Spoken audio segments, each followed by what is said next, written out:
Olá, tudo bem? Professor Tadeu aqui mais uma vez com a disciplina Teoria das Organizações. Iremos para a quarta parte da aula 1. Nesta aula, iremos tratar da teoria das relações humanas. E essa aula ela tem como objetivo identificar os principais conceitos que influenciam o comportamento humano, a motivação das pessoas, a liderança, a comunicação e a diferença entre a organização formal e a informal. E terá como tópicos a teoria das relações humanas, a experiência de Hawthorne e a concepção do homem social, bem como motivação humana e liderança.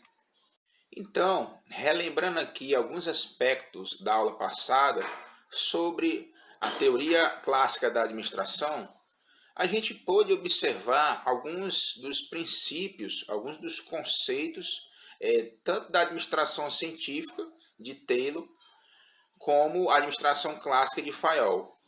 Podemos observar também as características da produção em massa de Ford e seus princípios, bem como o objetivo da teoria clássica e da administração científica, que eram mesmo a busca da eficiência das organizações.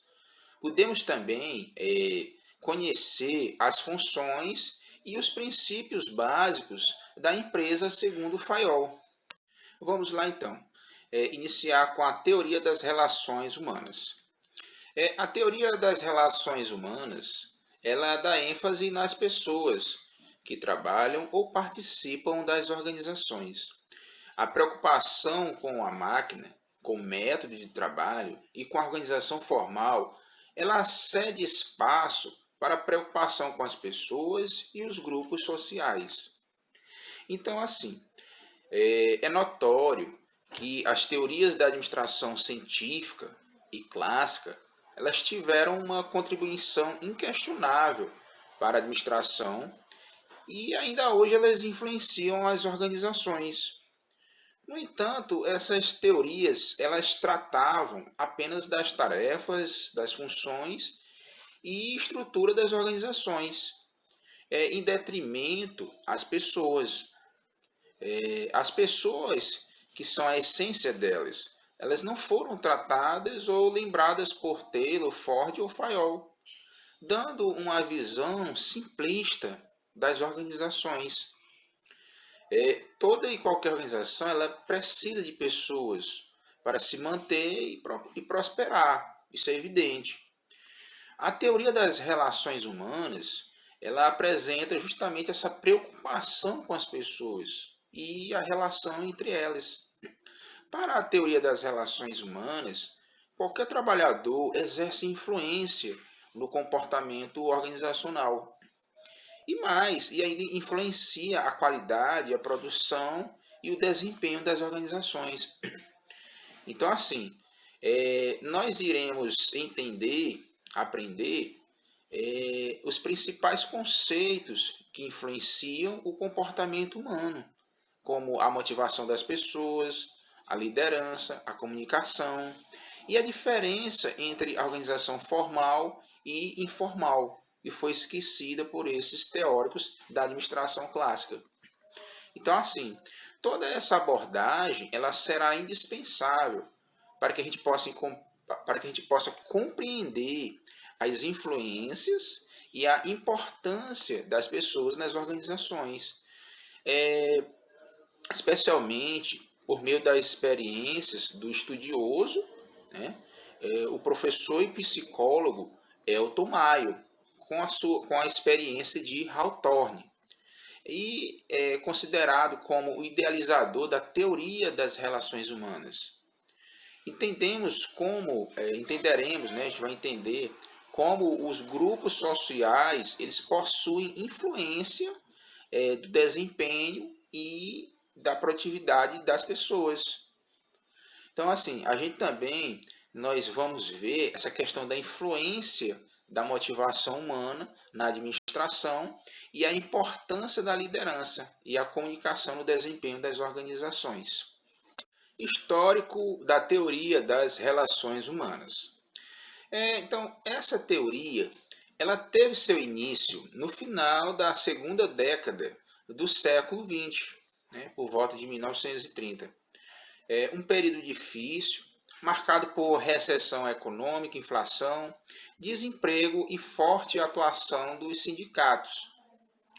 E ela surgiu nos Estados Unidos como consequência das conclusões da experiência de Hawthorne, que mostrou a necessidade de humanizar e democratizar as organizações.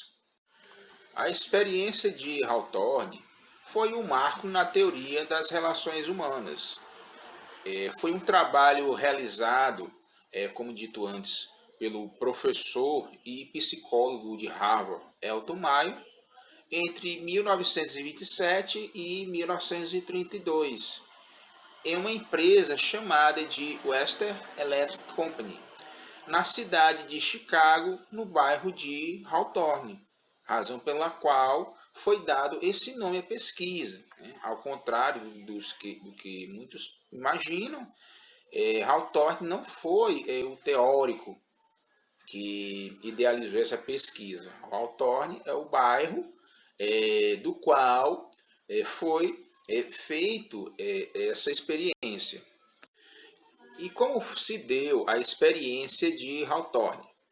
Bem, a experiência de Hawthorne ela foi dividida em 4 fases.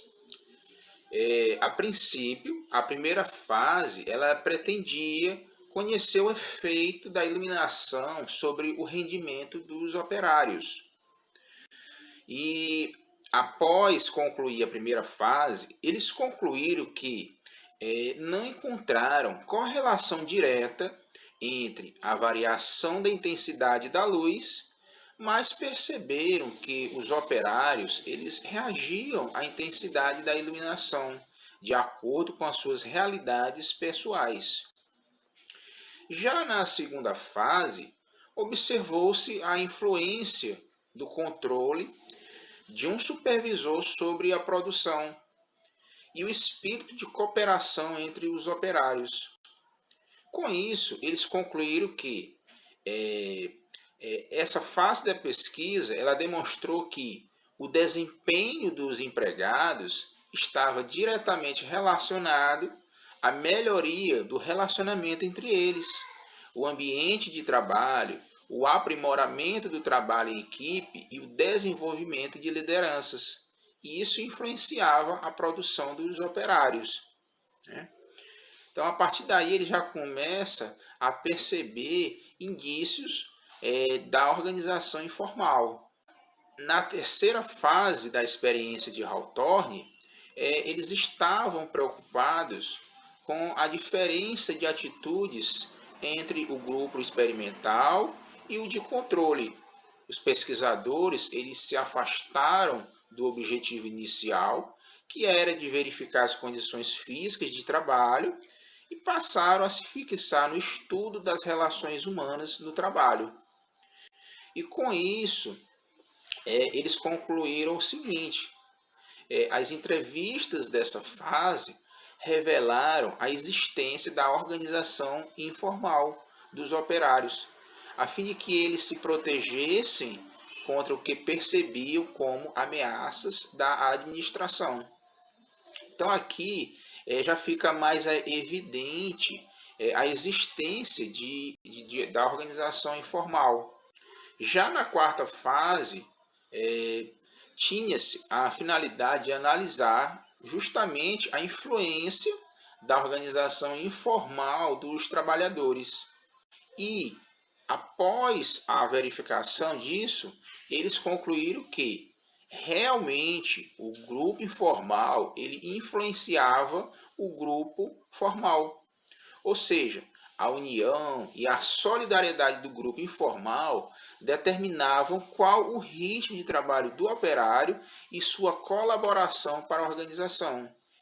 Por isso que a experiência de Hawthorne ela teve grande relevância no estudo das relações humanas, por identificar essa interação informal dos colaboradores, dos operários, dos empregados das organizações. Com isso, passou-se a observar concepções e conceitos que antes eram pouco observados na teoria clássica da administração. Concepções como a concepção do homem social, atreladas à ideia de motivação humana e liderança. Sendo assim, para a teoria das relações humanas, a motivação econômica, como pagar um bom salário ao empregado, ela passou a ser secundária, especialmente na determinação do rendimento do trabalhador. As pessoas, segundo essa concepção, são motivadas pela necessidade de reconhecimento, de aprovação social e participação nas atividades dos grupos sociais dos quais convivem.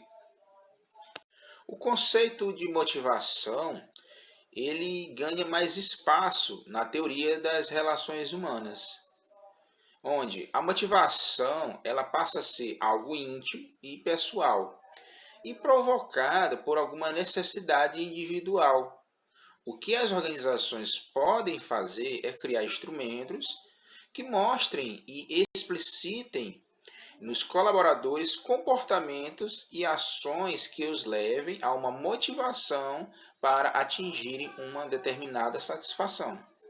Outro conceito bastante difundido e apreciado na teoria das relações humanas é o conceito de liderança, onde Hidalberto Chiavenato, ele vai definir liderança como o processo em que uma pessoa é capaz, por suas características individuais, de entender as necessidades da organização e obter envolvimento e a participação dos colaboradores para alcançar os objetivos dessa organização.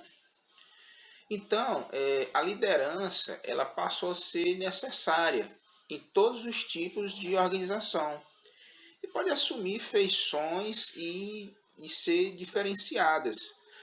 A escola das relações humanas ela propõe várias teorias que vão categorizar os tipos de liderança adotadas pelas mais diversas empresas possíveis. A partir daí, surgiram várias teorias que buscavam melhorar o entendimento sobre o processo de liderança nas organizações. Uma dessas teorias é a teoria dos traços de personalidade. Vejamos algumas características marcantes dos líderes, segundo essa teoria. Traços físicos, como energia, aparência social, estatura e peso. Traços intelectuais, como a adaptabilidade, agressividade, autoconfiança e entusiasmo. Traços sociais estão associados à cooperação, habilidade interpessoal e administrativa. E vamos ter também os traços relacionados à tarefa, que são os impulsos de realização, persistência e iniciativa. Essas são algumas das características da teoria dos traços da personalidade. Vamos ter também a teoria sobre os estilos de liderança. Estilos de se comportar adotado por alguns líderes. Então, teremos a liderança autocrática, onde o líder ele centraliza as decisões e impõe ordens ao grupo. Temos também a liderança liberal, ou laissez-faire. O líder ele delega totalmente as decisões do grupo e não controla o comportamento dele, deixando-o mais à vontade. E temos a liderança democrática ou consultiva, onde o líder ele conduz e orienta o grupo e incentiva a participação das pessoas nas decisões. Então, o comportamento e a atuação do líder, ele variam num contínuo, ou seja, de acordo com a situação e os desafios da empresa. Então, assim, esses estilos de liderança, eles não existem de forma isolada nas organizações. Isso quer dizer que cada líder, ele se apossa de cada um desses estilos para poder se adaptar a uma determinada situação. Há momentos em que o líder ele tem que adotar a postura autocrática, há momentos em que ele tem que ser democrático e há momentos em que ele tem que ser um pouco mais liberal. Essa é a concepção da teoria sobre os estilos de liderança. O líder ele deve dosar essas características, né, dos estilos para conseguir extrair resultado dos seus liderados de uma forma criativa e inspiradora. Conceito de comunicação. A comunicação é um processo interativo e de entendimento de uma mensagem entre um emissor, quem envia a mensagem, e um receptor, quem recebe a mensagem. Você pode perceber que a todo momento utilizamos a comunicação para expressar nossos desejos, satisfações, reclamações, frustrações e também para passar uma informação ou atingir um objetivo. E é essa mesma comunicação que deve ser adotada nas organizações de forma clara, eficaz e transparente, para que os funcionários conheçam e entendam os desafios e objetivos da organização. Sendo assim, vários teóricos da teoria das organizações, eles chegaram a um consenso com relação ao propósito da comunicação nas organizações, onde a pessoa trabalha melhor quando conhece o que deve ser feito, como deve ser feito e em qual prazo. Dessa forma, a organização trabalha eficiente quando o líder e liderados têm um entendimento comum das responsabilidades, do desempenho e dos resultados que a empresa espera obter deles. Então, munidos de conceitos como motivação, liderança e comunicação, vamos entender o processo de surgimento da organização informal e seu conceito. Pois, como vimos na experiência de Hawthorne, a organização informal ela surge em consequência do conjunto de interações e relacionamentos espontâneos entre as pessoas. Os grupos informais eles definem regras de comportamento, recompensas ou sanções sociais, objetivos, escala de valores, crenças e expectativas.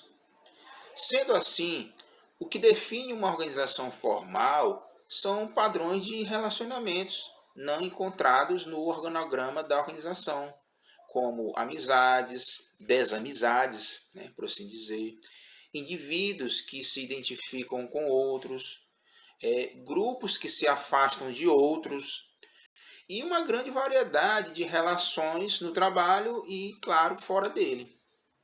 Então, qual a origem da organização informal? Existem vários fatores que estimulam o surgimento da organização informal. Vamos listar aqui alguns, como por exemplo, por meio de interesses comuns que se desenvolvem em certo número de pessoas. Elas passam a se entender bem e até mais intimamente.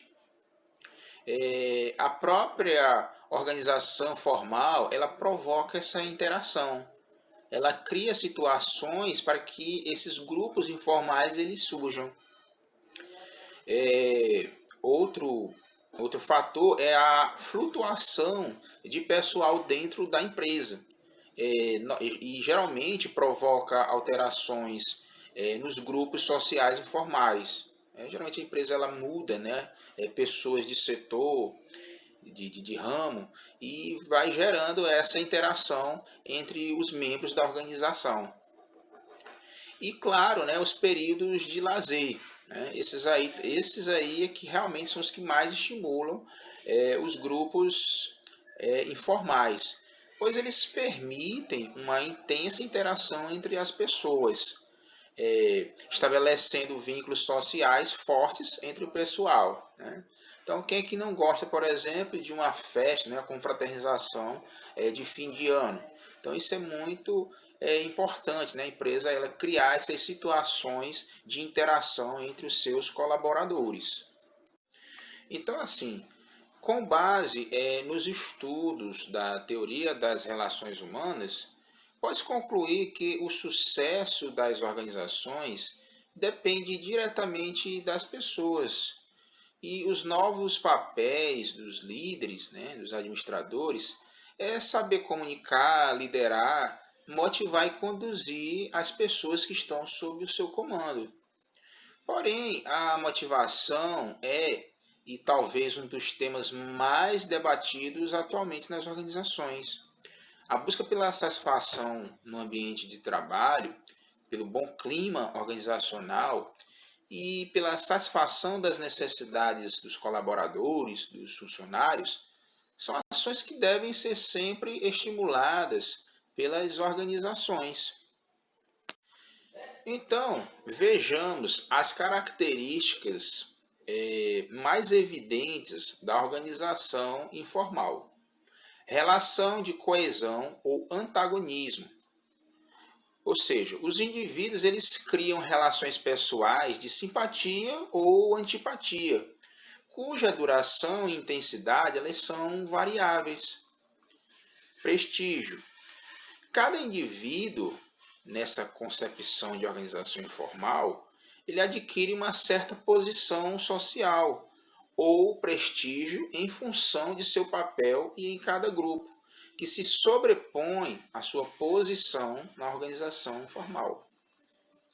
Colaboração espontânea. No nível informal, existe um alto grau de colaboração espontânea, que pode e deve ser aplicado em favor da empresa.